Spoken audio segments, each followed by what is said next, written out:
weather with Tom Kiffin.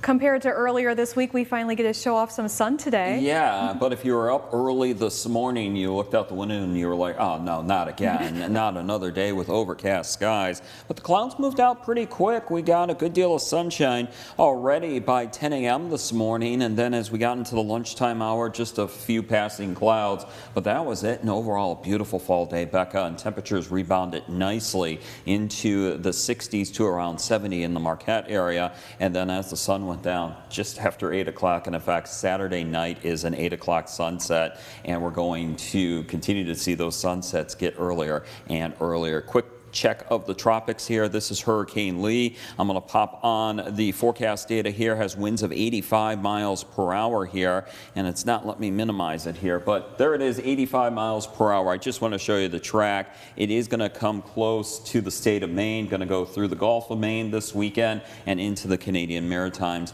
and out towards the north and east across the North Atlantic. Let's get you to our 906 Weather Watcher photo page here, or 906 photo page. We can call it a photo page. Yeah, why not? Why not? 906 Weather Watchers Facebook page here. And Kevin Dunham had a beautiful sunset this evening at Audrain Beach there. Thanks, Kevin, for sending that in. Did you get a chance to see the Northern Lights? I didn't. I didn't either. I think it was one of those deals where you probably had to leave city lights. And what I mean by that, for an example, here in Marquette County, you probably had to go to Republic or Witch Lake along M95 or up 550 towards Big Bay to really get away from light pollution. And that was probably what happened. But I did see some faint lights, faint northern lights on social media.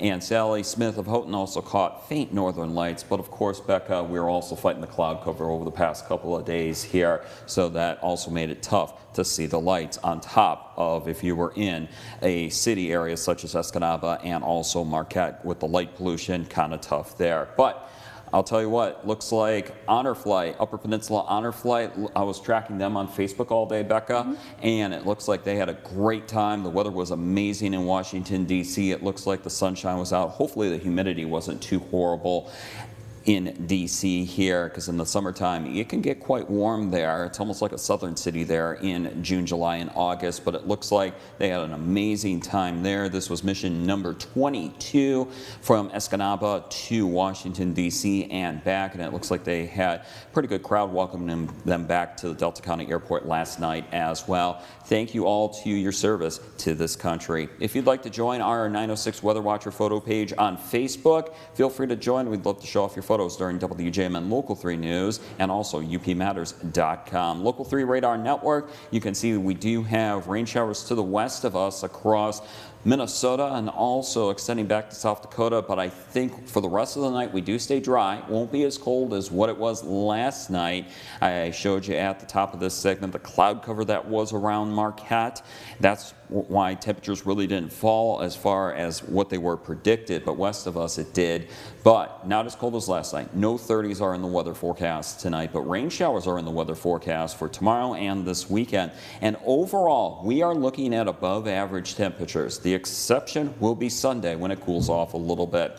Our community forecast for tonight, we're looking at low temperatures that will range from the 40s across the interior east to around 50 or the 50s elsewhere. And in fact, mid to upper 50s are possible in parts of the western UP and also near the shorelines of the Great Lakes. For tomorrow, for Friday, high temperatures will be in the 60s and 70s, and that's where we're going to be for your Saturday. High temperatures in the 60s and 70s, but for Sunday, we are cooling it off a little bit, and in fact some higher terrain areas of Marquette County and also in the Keweenaw Peninsula may not get out of the 50s on Sunday, but that's going to be our coolest day here out of the next 7, and I'll show you that here in just a moment in our extended forecast. But for Marquette tonight, could see a little bit of wind, especially near the Lake Superior shoreline. 55 tonight, 52 for Escanaba and Gladstone, 49 for Iron Mountain, and 50 degrees for Houghton and Hancock. So here we go with Marquette, 70 for Friday, 68 as we get you into Saturday. There's your cool down day, your fall like day, 59 on Sunday. And then as you can see, we are warming it up next week in the low to mid 70s.